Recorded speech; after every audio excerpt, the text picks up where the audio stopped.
সেটা হচ্ছে আমরা রেসিপিতে ছিলাম। তো ডিটারজেন্ট MSTL 1:10 পর্যন্ত আমরা সাধারণত দিয়ে থাকি। ওকে, এই হলো আমাদের কেমিক্যাল। এখন রেসিপি এই অনুসারে আমরা এরকম করে থাকবে না, ওখানে মনে করো যে এরকম করে দেওয়া থাকবে যে সোডিয়াম হাইড্রোক্সাইড 1 গ্রাম পার লিটার। ঠিক আছে? আচ্ছা, অনেকেই আসতে চাচ্ছে। তো কিরকম? যেমন NaOH is equal to 3 gram per litre.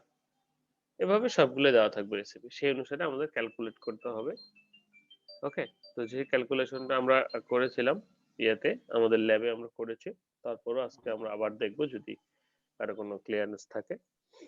ওকে? তো মেশিন ডেসক্রিপশন একটু চলে আসি। দেখো। এই কিয়ার বয়লার, এই যে বললাম ফলস বটম, নিচে একটা পাটাতান থাকে, তার উপরে ইয়ার্নটা ফেব্রিকটা কি হয়, রাউন্ড করা থাকে। ওকে, এখন উপরে একটা স্প্রে মেকানিজমের মাধ্যমে আমরা যেমন আলু পটল গাছে বিষ দেই না, স্প্রে করি, এরকম স্প্রে মেকানিজমে ফেব্রিকে উপর থেকে আমাদের স্কার্ডিং কেমিক্যালটা ফেলা হচ্ছে। কি কেমিক্যাল? ওই যে আমরা যেটা বানাইলাম রেসিপি থেকে, সোডিয়াম হাইড্রোক্সাইড, তার সাথে সাথে হোয়াইটিং এজেন্ট, ডিটারজেন্ট। এটা উপরে ঢাকনা রয়েছে, প্রেসার গেজ রয়েছে। তো এটা কেমিক্যালটার নিচে যেগুলো জমা হয় সেটা আবার এদিকে ট্যাঙ্কে এসে আবার এদিক দিয়ে বলেছে kier boiler is a long mild steel or cast iron. Cast iron কোনটা? ওই যে টিউব অয়েল আছে না আমাদের, টিউব অয়েলের যে আয়রনটা, সেটাকে আমরা একটু বালি বালি বালি বালি মনে হয়, সেটাকে আমরা কাস্ট আয়রন বলছি। Vessel provided with two perforated tube sheets, and one is placed in the bottom, another is the top, and these discs are connected by a number of turns which carry the liquor from the bottom to compartment of the upper one. In the middle compartment, the steam is passed, and thus the tubes are carry the liquor are surrounded by the steams and heats. The hot liquor from the multi-tubular heat sprayer of the cloth and packed on the gear, and liquid passes slowly the packed. Ultimate condition টা কি? Sample ইয়ে liquid গুলো যাচ্ছে, ঘুরছে এবং পুরোটাই একটা close ভেসেলে থাকছে। সো এখানে যে আমাদের ইয়েগুলো আছে, অয়েল ওয়াক্স ম্যাটেরিয়াল গুলো আছে, সেগুলো দূর হয়ে যাচ্ছে। তো এটা হচ্ছে একটা মডার্ন কিয়ারের ছবি। তোমরা যদি দেখো তো সাধারণত এরকম হয়ে থাকে। দেখো উপরে ঢাকনা রয়েছে, পারফোরেটেড বটম রয়েছে নিচে, যেটার মাধ্যমে ফেব্রিকটা এখানে বসানো হয়। হিট এক্সচেঞ্জার, হিটার, পাম্প রয়েছে। এটা হচ্ছে একটা আধুনিক কিয়ার বয়লার। তো বর্তমানে কিয়ার বয়লার আর সেভাবে ইউজ করে না, যে ডাইং মেশিন ইউজ করে সেটাতেই স্কাউরিং করে থাকে। ওকে, ওয়ার্কিং প্রসিডিউর কিছুই না। ওয়ার্কিং প্রসিডিউর হচ্ছে স্যাম্পল গুলোকে প্রথমে লোড করতে হবে সুন্দর করে সাজিয়ে। তো এলোমেলো করে সাজানো যাবে না। যদি এখানে এলোমেলো হয়ে যায় তাহলে কিন্তু আমার স্কাউরিংটা ঠিক হবে না। এরকম সুন্দর করে স্যালাইভার গুলো যেরকম ক্যানে সাজানো হয়, ঠিক সেরকম করে সাজিয়ে তারপর স্প্রে করতে হবে আমাদের যে কেমিক্যালটা, এবং টেম্পারেচার প্রায় 100 ডিগ্রির মতো বজায় রাখতে হবে। তো 8 ঘন্টা, 6 ঘন্টা, 5 ঘন্টা, 2 ঘন্টা ইত্যাদি এরকম করা হয়ে থাকে। তো স্কারিং এর পর এটাকে আবার ওয়াশ দিতে হবে, না হলে আবার ইম্পিউরিটিস গুলো থেকে যাবে। এবং সর্বশেষ যেটা করতে হবে সেটা হচ্ছে নিউট্রালাইজেশনটা কিন্তু জরুরি, কারণ আমরা জানি যে কাস্টিক সোডা বা এগুলো সম্পূর্ণ রকমের ক্ষার, হাই ক্ষার। তো ক্ষার হলে সাধারণত পিএইচ থাকে কত, 13, 14, 12, 10। তো এটাকে তখন আমরা তাহলে নিউট্রাল করব কি দিয়ে? অ্যাসিড দিয়ে। একটু অ্যাসিড যোগ করলে তাহলে অ্যাসিড এবং ক্ষারের বিক্রিয়া, এটা অ্যাসিডটাকে ক্ষারটা আস্তে আস্তে ডাউনওয়ার্ড হবে এবং আমরা মোটামুটি 7 এ রাখবো। ঠিক আছে? সেটা 0.1% অ্যাসিডিক অ্যাসিড হতে পারে, যে 100 মিলিতে 1 গ্রাম অ্যাসিডিক অ্যাসিড দিয়ে এই রেসিপিতে আমরা এটা করে থাকি। প্রিকুয়েশনটা কি? যে kier should be clean, material should be packed and evenly, no air packet should be formed, কোনো বাতাস ঢোকা যাবে না। The fabric should be immerse in liquid completely, মনে করে কোথাও ভিজছে কোথাও ভিজেনি এরকম কিন্তু হওয়া যাবে না। ঠিক আছে? After boiling the liquid should be removed in absence of water. Before starting, all joining parts should be checked. The joint part should be leak proof. Before scarring should be starch free. স্টার্চটা কোথা থেকে আসে? ওই যে আমাদের কিন্তু ডিসাইজিংটা যদি ঠিক মতো না হয় সেখান থেকে কিন্তু এই স্টার্চটা চলে আসে। অ্যাডভান্টেজটা কি? ম্যাটেরিয়াল স্কার্ট ভালোভাবে হয়, রিমুভ ডাস্ট ম্যাটেরিয়াল। ডিসঅ্যাডভান্টেজটা হচ্ছে প্রেসার গ্যাস যদি টেইলুর করে বয়লার ব্রাস্ট ট্রাস হতে পারে, টিটা উঠে গেছে। ঠিক আছে? এক্সপ্লোনেশন হতে পারে বয়লারে, এই একটা ঝামেলা আছে। ওকে, এটা হলো আমাদের কিয়ার বয়লারের মাধ্যমে আজকে আমরা আরেকটা পড়ে শেষ করব। সেটা হচ্ছে, এটা একটা প্রসেস গেল, একটা হচ্ছে continuous squaring J box. J বক্সটা কি আমি একটু দেখাই তোমাকে। দেখো, একটা ইংরেজি জে অক্ষরের মতো, সেজন্য সেটাকে জে বক্স বলছি। দেখো, মূল কেমিক্যাল কিন্তু একটাই, মেশিন শুধু ভিন্ন। এই জে বক্সের মাধ্যমেও কিন্তু আমরা স্কোয়ারিং করে থাকি। তো এটা জে এর মতো, তাই জে বক্সের মতো বলা হচ্ছে। এখান থেকে ডিসাইজ বলছে, এখানে আমরা এখানে স্কাউরিং কেমিক্যাল বলবো, যে আমার স্কাউরিং কেমিক্যালটা এখানে থাকে। ফেব্রিকটা প্রথমে এসে এখানে স্যাচুরেটেড হচ্ছে, অর্থাৎ অ্যাবজর্ব করতেছে। তারপর সেটা প্রি হিটারে যাচ্ছে। প্রি হিটারে টেম্পারেচার প্রায় 130 ডিগ্রি বা এরকম মোর টেম্পারেচার। প্রি হিটারে গিয়ে সে হিটেড হয়ে যাচ্ছে, তারপর মূল চেম্বারে যেতে আসতেছে। যেতে সে একটা নির্দিষ্ট সময় ধরে থাকতেছে, যেহেতু এখানে এই যে ভাঁজ ভাঁজ ভাঁজ ডুয়েল প্রি, এখানে সে একটা নির্দিষ্ট সময় ধরে থেকে এখানে জমা হচ্ছে আর এই প্রান্তটা উঠতেছে। তাহলে এটা যত লম্বা হবে সেটা তত এখানে কেমিক্যাল রয়েছে, স্কাউরিং কেমিক্যাল। তারপর সে ওয়াশিং এ চলে যাচ্ছে। তো সেজন্য সেটাকে জে বক্স বলা হচ্ছে, এটা যেহেতু জে এর মতো দেখতে। তো এখানে কি কি কেমিক্যাল, সেম কেমিক্যাল।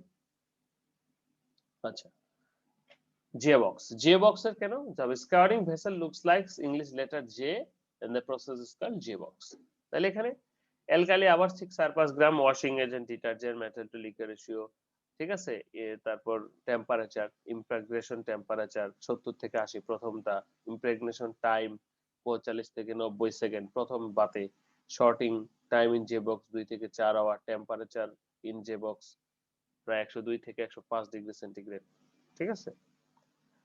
প্রসেস কি, the can be units separation, saturation, প্রথমে কোন একটা ফেব্রিককে প্রথমে স্যাচুরেট করতে হবে ক্যাস্টিক সোডা এবং আমাদের যে রেসিপির কেমিক্যাল দিয়ে, তারপর প্রি হিটার হিট করতে হবে, তারপর যে বক্সে পাঠাতে হবে এবং তারপর সেটা ওয়াশিং হয়ে যাবে। তো স্যাচুরেশনটা কি, প্রথমত স্যাচুরেশন বলতে যেটা বোঝাচ্ছে, যে saturation is prepared by the above recipe without caustic soda in the saturator, and then the fabric is passed through the guide roller and immersed into the solution. The immersion of roller and the fabric is saturated with open with roll from and high temperature এখানে রাখতে হয়।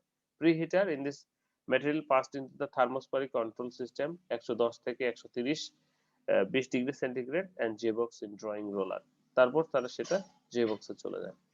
যে বক্সে কি হয় বলা হচ্ছে, যে box preheater in solution caustic soda keeped and fabric are stored in the solution about 30 minute and here the temperature is 100 degree centigrade.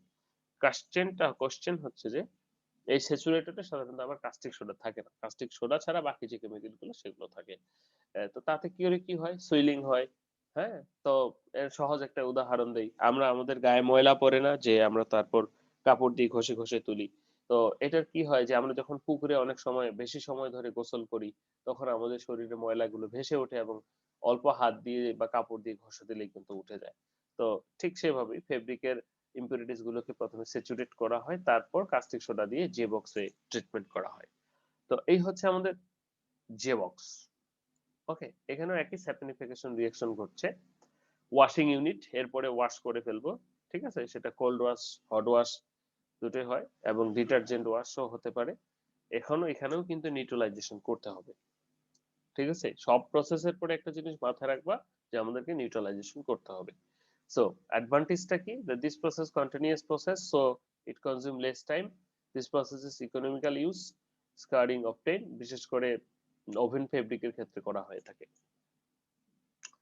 ডিসঅ্যাডভান্টেজটা কি বলা হচ্ছে, this result is not good as compare kier boiler and huge damage occur due to the power failure. যদি একবার হয়ে যায় তো সেই ক্ষেত্রে ইয়েটা সৃষ্টি হয়। ওকে, তো আজকে আমাদের এই পর্যন্তই। পরবর্তী রেস্ট অফ পার্ট আমরা আগামী ক্লাসে শেষ করব, কারণ একদিনে বেশি হলে সেটা। এখন আসি প্রথম থেকে।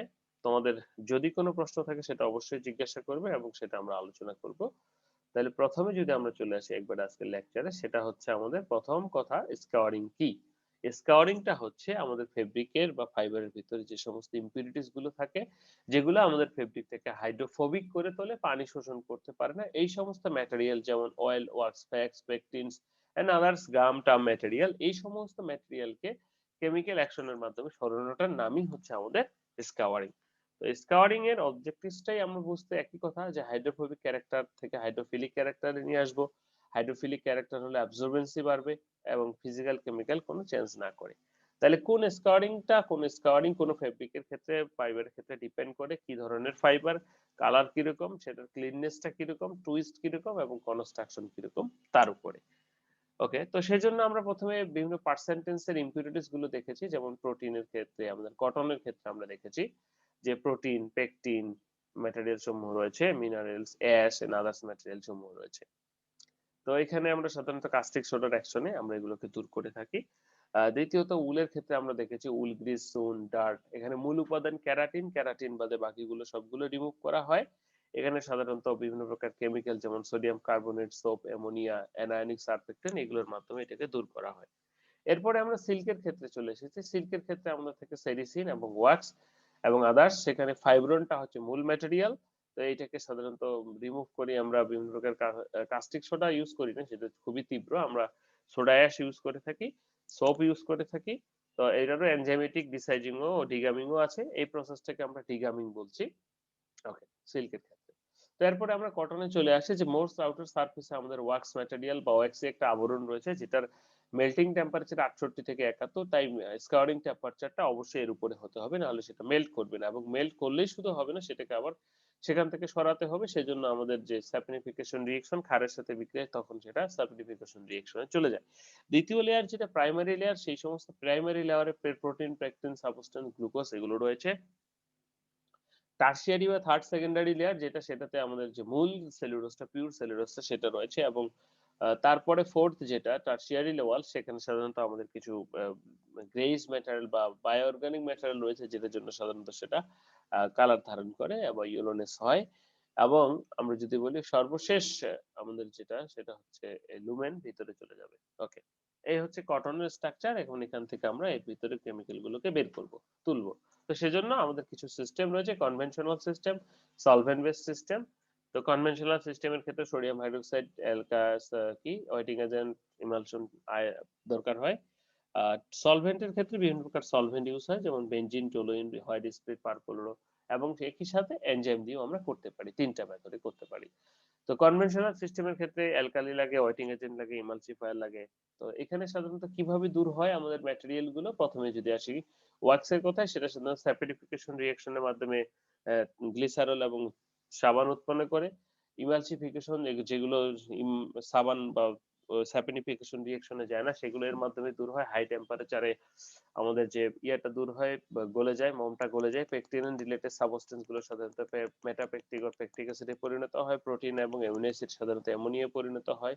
হেমিসেলুলোজ সাধারণত কি হয়, ডিজলভ হয়ে যায় ইয়ের অ্যাকশনে, সোডিয়াম হাইড্রোক্সাইডের। Inorganic substance, minerals and heavy metal সাধারণত ডিজলভ হয় এবং সেই সাথে সিকুয়েস্ট্রেটিং এজেন্ট হিসেবে কাজ করে।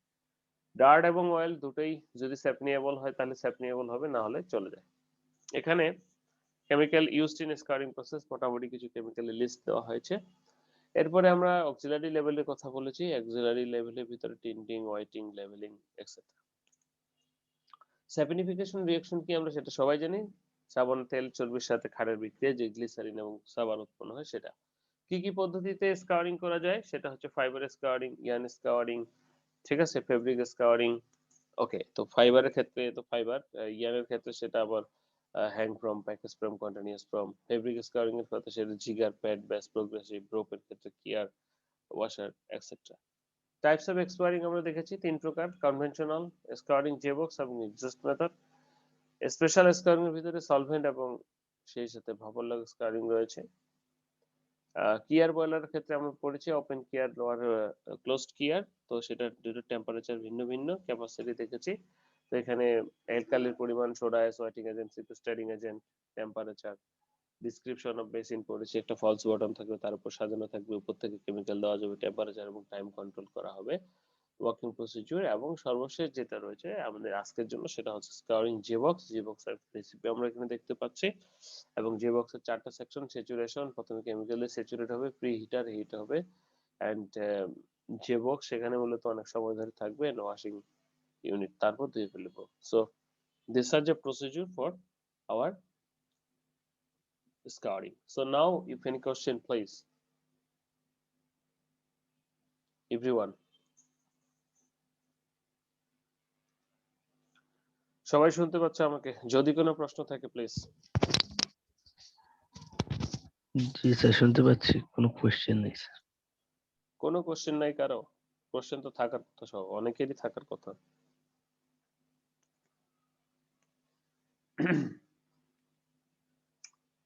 আচ্ছা, কারো যদি কোনো প্রশ্ন না থাকে তাহলে আর কি করা যাবে? কারো কোনো প্রশ্ন নেই? ওকে।